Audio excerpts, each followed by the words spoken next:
shimiriza umuto z'urukundo abavandimwe inshuti n'imiryango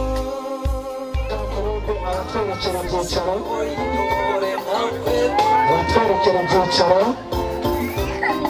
kumubona rwose hariya aba bashyitsi nabo bari mu marembo abatwerekera ibyicaro kugira ngo tuze gukomeza gutaramana. Mana yo mu ijuru, Mana ibera hose icyarimwe, turagushimiye kuko dukunda izina ryawe rihabwa icyubahiro. Iteraniye mu rugo rw'umugaragu wawe biteranijwe n'ubukwe, kandi ubukwe niwe wabuhanze Mana, turagutumiye kugira ngo nawe ubutare.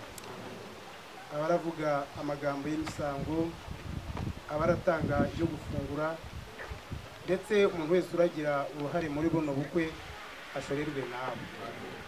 Ntabwo tugutotesha amagambo nk'abagutegeka, turakwizeye, dusabye kwizeye mu izina rya Yesu, amen. basanze hano muri iki gitaramo mwimikije yego, nkimara kuvunyisha rero mukama kariho yego, numvisha ku mutima wanjye hahehereye rwose. hongere hahehere nta kibazo, turi ku mahumbezi. mwese dore Karameli ndatinze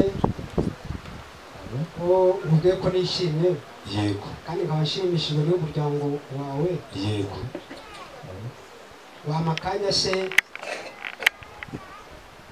nkakubwira ikingenza iki ku mutima. Reka mbere yo